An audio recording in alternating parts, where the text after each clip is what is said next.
Look at an ocean wave crashing against the rocks. You can appreciate its beauty and power as a single, unified expression of nature.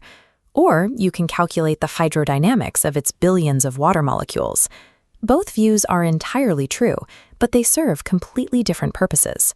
At the turn of the 20th century, Harvard psychologist Hugo Munsterberg applied this exact logic to the human mind.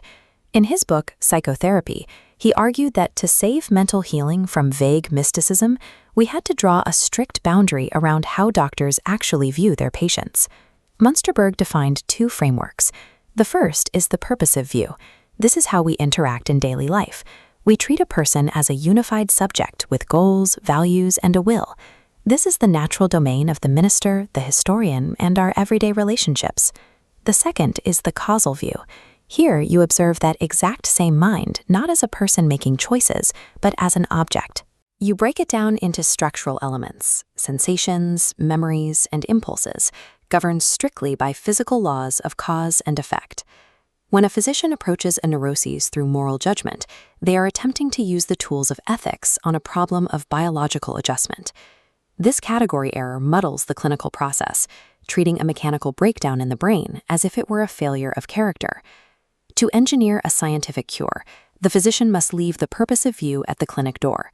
The moment a patient enters the office, the doctor must adopt a strictly causal, psychophysical framework.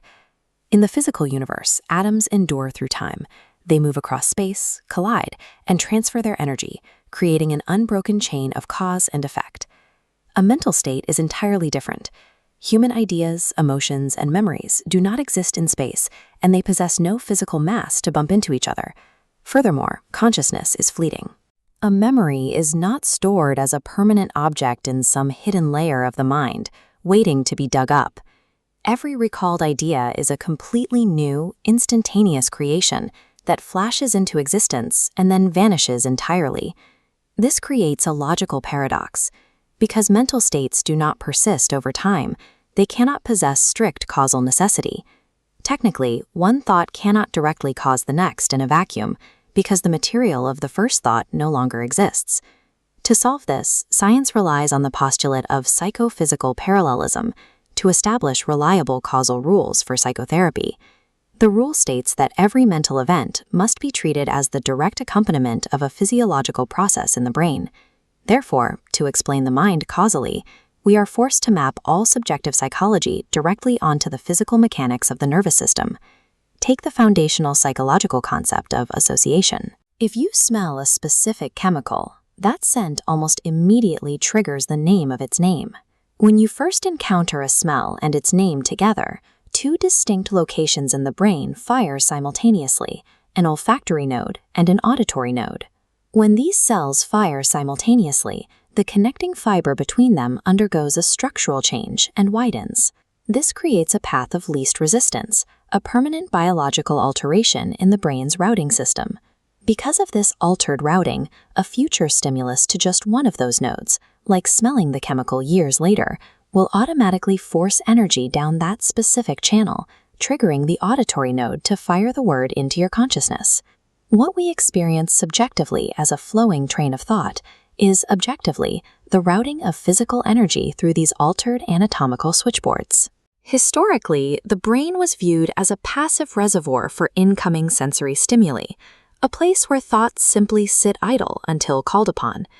But biologically, a passive brain is useless. The brain's true purpose is environmental adjustment, an apparatus designed to transform incoming stimuli into physical actions. This creates a complete sensory motor arc. Every sensory input flowing into the brain's switchboard must have a corresponding outgoing motor channel to be of any biological use. This brings us to a third variable in mental life, vividness, or what we call attention.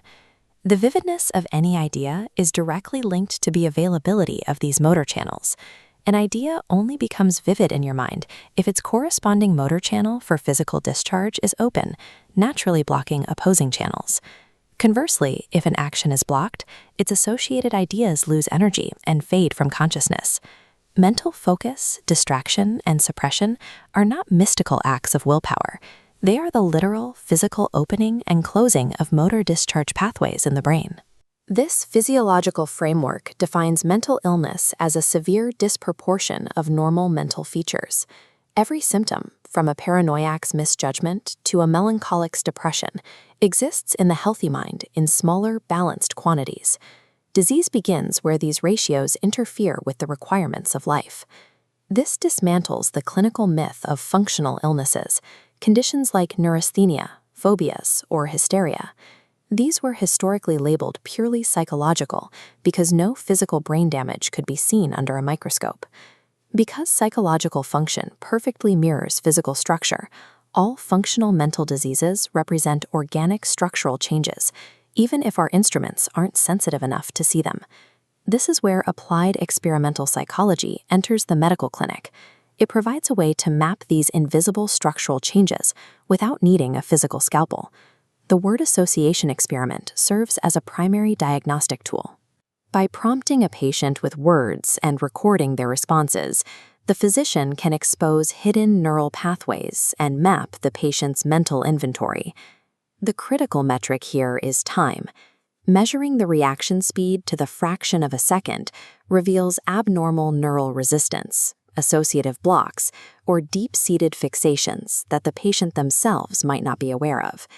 Pairing this with the observation of involuntary physical responses, like subtle shifts in pulse or breathing during the test, provides a direct map to the brain's disrupted motor channels. Psychodiagnostics functions as a reverse engineering of invisible, organic brain lesions, using the precise temporal and behavioral measurements of the patient. We return to our initial conflict. Imagine a minister and a specialized nerve doctor both saying the exact same phrase, "Be courageous." The minister's intervention is a direct appeal to the person's unified purposive will. It relies on shared moral values and a mutual understanding of meaning to inspire the subject. The physician's intervention is mechanically different. The words "be courageous" are stripped of moral weight. They are deployed purely as acoustic stimuli to trigger specific neural association nodes.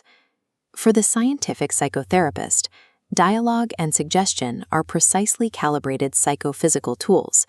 They are used to artificially widen motor channels and bypass depressive blockades to trigger specific physiological effects. This creates a tension at the core of the profession. The physician's reason for acting, the desire to restore health, is a purposive moral choice. While the goal of healing belongs entirely to the world of human ideals, the execution of the cure must remain anchored in the world of physics and causality. True psychotherapy succeeds only by embracing this paradox, adopting the strictly causal mechanics of the mind to serve the highest purposive ideal of human well-being.